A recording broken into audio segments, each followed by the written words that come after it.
नमो नारायण। कैसे महाकवि कालिदास एक बुद्धिमान व्यक्ति बने, कैसे महाकवि कालिदास ने इतने सारे ग्रंथों की रचना की, इस विषय में हम जानकारी देंगे। चैनल पर नए हो तो चैनल को सब्सक्राइब करें और इस वीडियो को अधिक से अधिक शेयर करें। इस वीडियो में एक कालिदास के चरित्र का हास्य व्यंग्य भी आएगा, सुनकर के आपको भी हंसी आएगी, पर उस हंसी से भी आप ये निकालना कि कैसे उस कालिदास ने बुद्धि का प्रयोग किया राजा भोज के सामने। इस प्रसंग को भी सुनाएंगे कम समय में। देखो सज्जनों, महाकवि कालिदास की जो पत्नी थी उनका नाम था विद्योत्तमा। बड़ी विदुषी महिला, बड़ी साक्षर महिला। तत्कालीन उसके समक्ष कोई विद्वान नहीं था, उसके समान कोई विद्वान नहीं था। वो कई पुरुषों को शास्त्रार्थ में पराजित कर चुकी थी रानी विद्योत्तमा। अब जब पराजित कर चुकी थी तो स्वभावता यदि ज्ञान से हम सामने से न लड़ सकें तो हम छल कपट में आ जाते हैं। देखो, कुछ विद्वानों ने रानी विद्योत्तमा का विवाह षड्यंत्र द्वारा महाकवि कालिदास से करवा दिया। षड्यंत्र द्वारा, नहीं तो विद्योत्तमा की तो शर्त थी कि जो मुझे शास्त्र में हराएगा, शास्त्रार्थ में, मैं उससे विवाह करूंगी।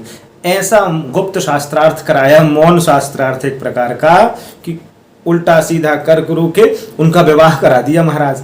अब विवाह करा दिया, विद्योत्तमा बड़ी प्रसन्न। पर विवाह किससे हुआ? महाकवि कालिदास से। ऐसी तक बातें आती हैं कि जिस डेगाल पर बैठते थे उसी डेगाल को काटते थे, इतने मूर्ख थे ये। पर समय का फिर देखो, मोह जब व्यक्ति का भंग होता है महाराज तो उसको ज्ञान जगता है, और वो ज्ञान भगवती की कृपा से मिलता है। शक्ति की हर जगह आवश्यकता पड़ती है, पढ़ने में, लिखने में, बोलने में, खाने में, पचाने में, हजम करने में, चलने में, सोने में, सबके में शक्ति की आवश्यकता पड़ती है। देखो, रानी विद्योत्तमा को पता चला कि महाकवि कालिदास तो महान मूर्ख हैं भैया, अंगूठा छाप हैं, जिस वृक्ष में डाल में बैठते उसी को काटते हैं। कहा ये मूर्ख मेरे पल्ले पड़ गया, उसको घर से निकाल दिया। जब तुमको ज्ञान मिल जाए तब तुम हमारे पास आना। अब नारी विवश नर सकल गोसाई, महाराज ये निकल गए। महाकवि कालिदास जब निकले तो ये उज्जैन गढ़कालिका गए और भगवती काली अम्बा की इतनी आराधना की कि भगवती ने दर्शन देकर के उनको विद्यावान भव का आशीर्वाद दिया। इतनी बुद्धि हो गई महाकवि कालिदास के पास। जब लौट करके आए और दरवाजा खटखटाया तो महाराज अंदर से विद्योत्तमा ने कहा कि अस्मिन कश्चित वाग विशेषा, ये कौन है जो विशेष रूप से मेरा नाम ले रहा है? सुनना, ये कौन है जो विशेष रूप से मेरा नाम ले रहा है? उन 4 शब्दों में महज अस्मिन कश्चित वाग विशेषा, 4 शब्दों में कालिदास ने 4 ग्रंथों की रचना की। इतने बड़े बुद्धिमान बने, किसकी कृपा से? भगवती काली की कृपा से। ज्ञान कैसे मिला? स्त्री माने मोह। जब मोह ने छोड़ दिया, साथ छोड़ दिया, निकाल दिया कि तू चले जा, जब जाकर के ज्ञान जगा। जैसे तुलसीदास जी की पत्नी ने कह दिया था, रत्नावली ने, कि कहाँ इस हाड़ मांस के देह के पीछे आप सांप में लटक करके आ गए, इससे अच्छा तो रघुवंश की पूजन करते, रघुवीर की पूजन करते तो भवसागर से तर जाते। जब मोह भंग होता है ना महाराज, तब जाके ज्ञान जगता है। इता बता महाकवि कालिदास हुए। एक बार राजा भोज से कुछ परिस्थिति अनबन बन गई, उनके राज्य को छोड़ करके चले गए थे कालिदास। जब गए तो राज्य सूना सा लगने लगा राजा भोज को। तो राजा भोज ने एक युक्ति लगाई कि क्यों ना हम एक काम करें, कालिदास का पता करें। अब पता करें तो कैसे करें महाराज? कोई दिमाग तो लगाना पड़ेगा, कोई युक्ति तो लगानी पड़ेगी। देखो, उसने एक घोषणा कर दी राज्य में।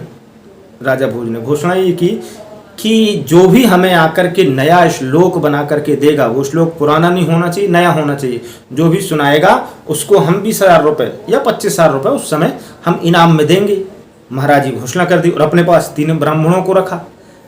पहला ब्राह्मण जो था उसको कोई भी श्लोक सुने एक बार में पूरा श्लोक याद हो जाता था। दूसरा जो ब्राह्मण था उसको 2 बार सुनने में याद हो जाता था। तीसरा ब्राह्मण जो था उसको 3 बार सुनने में। महाराज षड्यंत्र तो था ना, नीति तो थी कालिदास का पता लगाने के लिए। अनेक लोग गए, नया श्लोक। अब जैसे ही वो श्लोक सुनाए भोज के सामने, तो जो जिसको एक बार में सुनकर याद हो जाता था वो ब्राह्मण खड़ा होकर कहता, नहीं ये तो पुराना श्लोक है, हमें भी याद है, सुन लो। जब तक 2 बार हो जाते थे, अब जब 2 बार होते थे तो दूसरा खड़ा हो जाता था, बोले हमें भी याद है, सुन लो। जब वो सुनाता तो 3 बार हो जाते थे, तीसरा खड़ा हो जाता, बोले हमें भी याद है, सुन लो। ऐसे करते करते जो भी आए उसको सिद्ध करते हैं कि वो श्लोक नया नहीं पुराना है। संयोगवशात कालिदास जिस ब्राह्मण के घर में रुके थे छुप करके, उसकी पुत्री का विवाह था।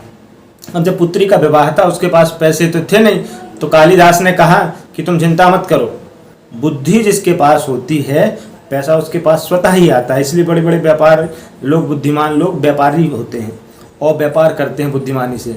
देखो हुआ ये कि कालिदास ने एक श्लोक बना करके उस ब्राह्मण को दिया, बोले भोज की सभा में जाकर के सुना देना।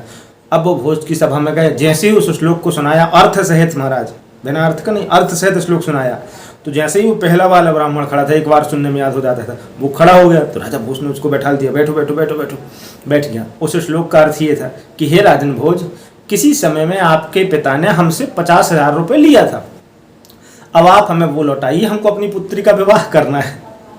अब महाराज राजा भोज फंस गए। यदि कहते हैं कि श्लोक पुराना है तो उसको 50,000 रुपये देने पड़ेंगे, और कहते हैं कि श्लोक नया है तो उसको 25,000 रुपये देना पड़ेंगे। ये बुद्धि लगाई जाती थी पहले, अब आज तो पहली नहीं बूझ पाती आज की पीढ़ी, ऐसी बुद्धि लगाई जाती थी। हुआ ये कि उस ब्राह्मण को बैठाला गया, राजा भोज ने उसको 25,000 रुपये दिए, 50 भी दिए मान लो, कहता है कि हे ब्राह्मण हम तुमको 50,000 रुपये इनाम देंगे और पिताजी का 25,000 रुपये नए श्लोक का इनाम देंगे, लेकिन एक शर्त है, तुम ये बताओ कि तुम्हारे घर में कालिदास कितने दिन से रुका हुआ है। वो पकड़ गया कि बात पकड़ गई कि ऐसी बुद्धि, इस विशेष युक्ति का काट, इस युक्ति की काट सिर्फ कालिदास कर सकता, उसके नृत्य कोई ऐसा दिमाग लगा नहीं सकता। तो बुद्धिमान भव, इस विषय पर हम वीडियो बना चुके हैं। बच्चों को अच्छी बुद्धि सिखाएं और अच्छे ज्ञान सिखाएं कि बुद्धि जीवन में आए, पैसा अपने आप आता है बुद्धि से। नमो नारायण।